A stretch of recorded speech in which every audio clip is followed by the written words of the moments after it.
Well, let's start on politics. An angry youth in Salaga set the MPP office in the area on fire yesterday evening in a spontaneous riot that broke out following the naming of Damongo as the capital of the new Savannah region by President Nana Dankwa Akufo-Addo. Eyewitnesses say the youth wielding an implement besieged the office moments after the capital was named. Police were also unable to immediately bring the situation under control. Hussein Munkaila was at the scene and told Israel that the youth were bent on destroying anything that they could lay their hands on.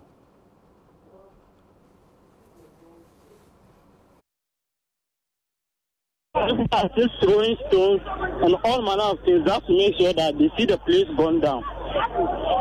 What inspired all these things? The announcement of Damongu being the chosen regional capital for the Savannah region. That got the people angry. They think that in Salaga that deserves to be the regional capital of the Savannah region. So the people are just angry. They are still, the place is blazing right now, still on fire. And people are throwing stones, all manner of things, just to make sure that they see the part of this going down, because they think that injustice has been done to the town.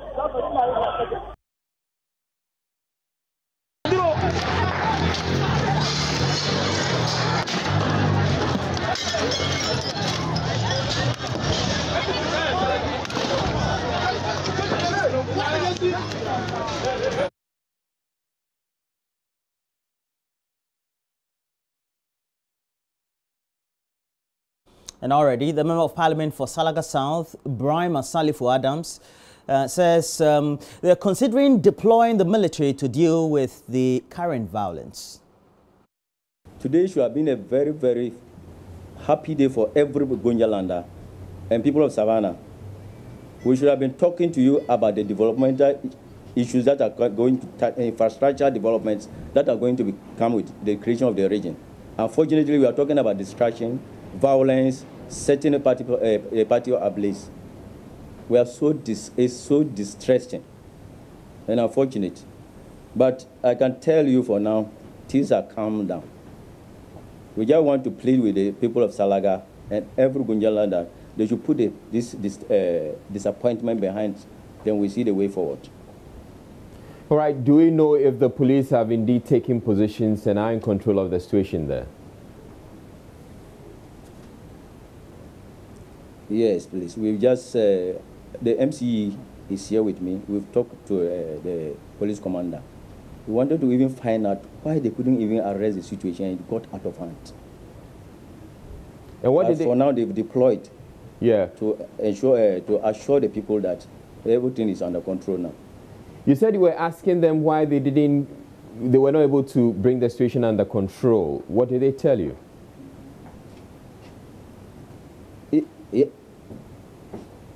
That's what we are going to find out. We are investigating ourselves, because when we get the hint that the people were assembling, we got the police commander informed. So that's the critical thing we want to find out, how these things went out of hand and they even got to the point of assembling without the police disrupting them, and they got a chance to even bind the party office. All right, so now you have an opportunity to speak directly to them. You're on camera, so please go ahead and make your appeal. We can only appeal that tensions to calm down. We shouldn't destroy the good intentions the president has in creating the regions. Unfortunately, instead of applauding him, we are in the bad news. Instead of being happy that we've got a region to now fashion our own development on ourselves, for ourselves and the future generations. You're taking the shine out of the whole beautiful, everybody is here. The regional minister, our overlord, the Pembiwura is here, the Yabonwura, everybody, the DCs, all of them from Savannah region. So we're all appealing to them that. Now, JoyNews investigations have revealed the continuous illegal harvesting of rosewood despite a government ban. Now, in the Tumu Forest Reserve, merchants continue to cut down the trees without mercy, even as residents complain. Joseph Opoku-Gakpo has a bit more in this report. Rosewood is a timber species used mainly for the production of very costly furniture, as well as aircrafts and musical instruments. They are some of the most highly priced tree species you'll find anywhere in the world. Rosewood is a kind of a durable species of tree that they use to make expensive items. When I say items, it includes the interior design of ships, the luxurious ones, very expensive ships, the interior design of planes, the very expensive ones. And we also use it, we are told we use it to make the gun bat because it is very durable. And we also, the most expensive bed made in the world is made out of rosewood species. So it can show how valuable the tree species is. As we speak, if you went to China now, people keep rosewood in bank safes, hoping that the price will get even higher so they then sell or use to produce their instruments. The overharvesting of rosewood has made it an endangered species now. In 2013, former Minister for Lands and Natural Resources, Inusa Fuseni, announced government's decision to ban the harvesting and export of rosewood. Effective 1st January 2014, the harvesting and export of rosewood from this country is banned until further notice. This was part of a broad, bold strategy to save the tree from extinction and preserve the forest. Lands and Natural Resources Minister Kweku Asomacheme says the ban is still in force. Rosewood, indeed, there is a ban on harvesting of this particular species. Because of the ban, nobody can go to the forest or the ground to harvest any rosewood. But JoyNews checks across the country shows the harvesting of rosewood is still happening, even in some of the most protective areas of the country, like forest reserves. The said ban on the harvesting of rosewoods was actually renewed by the new administration when it took over power in early 2017. So there isn't supposed to be the cutting down of any more rosewoods anywhere in the forest.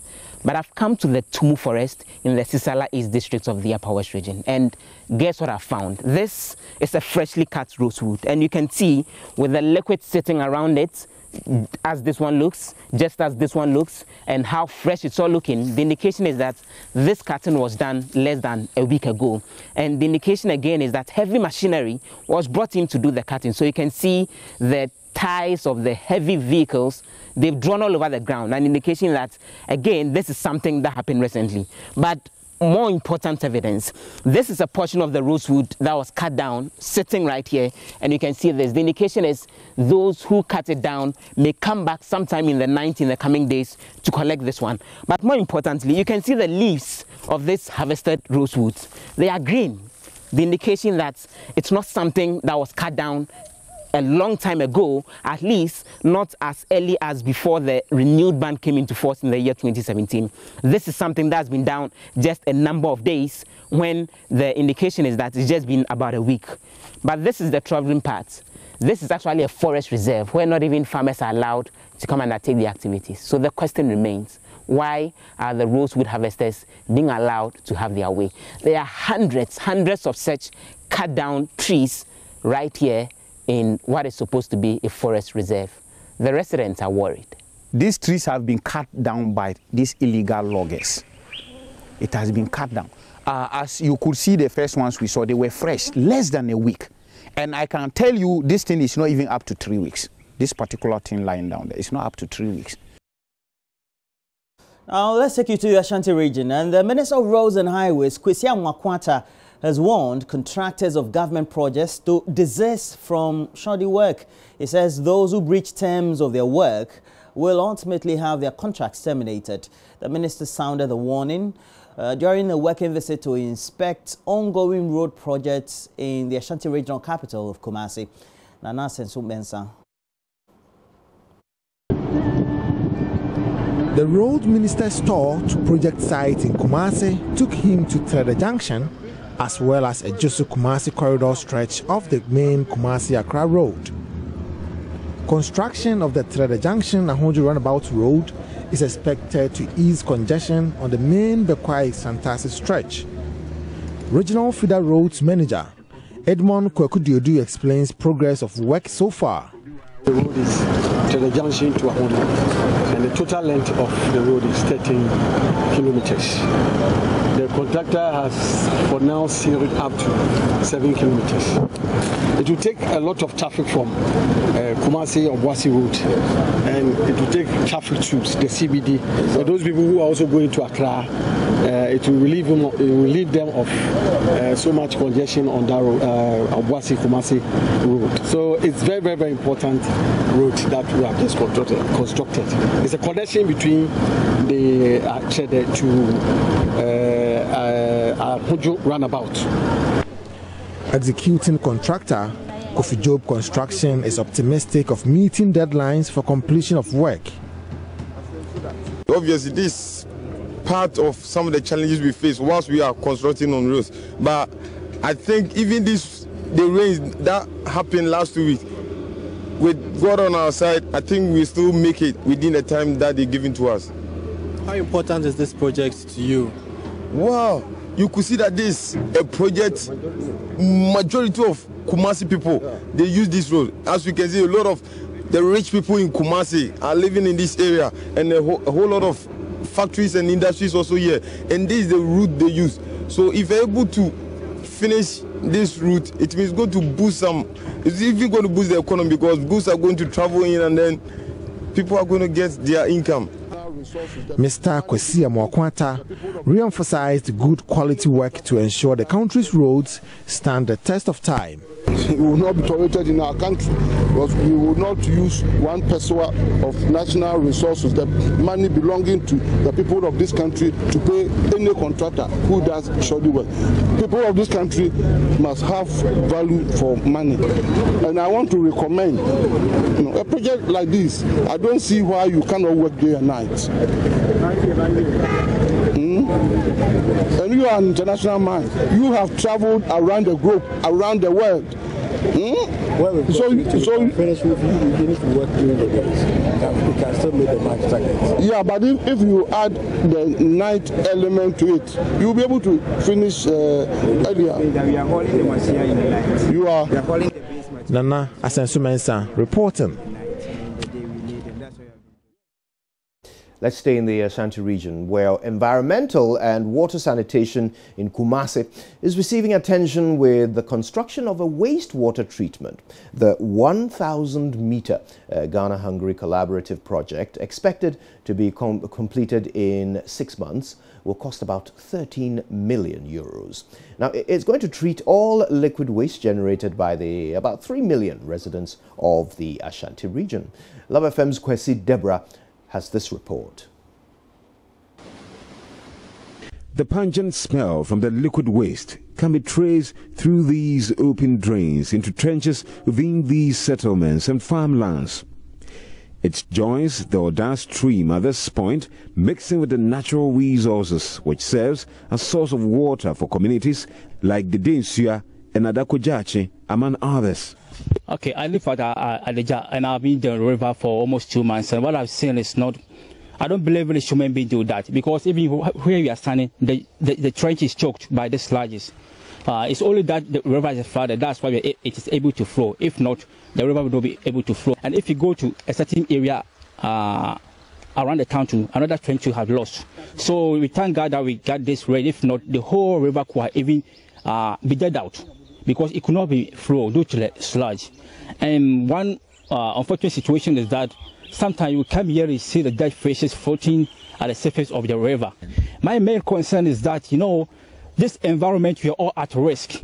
We are all at risk because this contains pathogens, and I'm afraid of viral outbreak one day. Meanwhile, Jospon Group of Companies of Ghana is partnering Hungarian water resource technology engineering firm Pureco. Funding is provided by the Hungarian Exim Bank, supported by Hungarian government with local component from Jospon Group. The local partner subsidiary Sewerage Systems Ghana will manage the facility. Chief Executive Dr. Sian Ejapong explains the Kumasi plant has 40% higher capacity than the Lavender Hill treatment plant in Accra. Providing is going to provide us with about 100 septic MTS that we are going to have about trucks that will be haulaging and transporting all the liquid waste to this plant. We are also in discussion to have about 100 compactors, refuse compactors. And in all this discussion, everything is concluded for us to seal this. Madam Chairman, Honorable Hungry's Deputy State Secretary for Export Development of the Ministry of Foreign Affairs and Trade, Isvan Jo, says the facility is part of a national agenda for managing Ghana's waste in regions.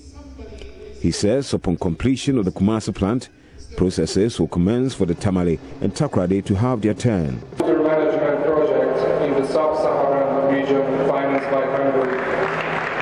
The groundbreaking ceremony is a great testimony of our government's external economic aspiration. Mr. Executive Chairman, we hope that after completing the construction of the Kumasi facility, we can move on to commence the realization of other facilities at Tamala and Takoradi in the northern and western regions respectively. Reporting for JoyNews, Kwesi Deborah. And that, I guess, is a good place to bring the news for this morning to an end. But that's certainly not the end of the provision of news, because we're going to bring you the newspaper review. Well, definitely. Please stay with us. We'll have more updates, including a look at myjoyonline.com and other relevant issues. Remember, the Federal Republic of Nigeria will still have the elections this Saturday. All the updates right here on the show throughout this week. Stay with us.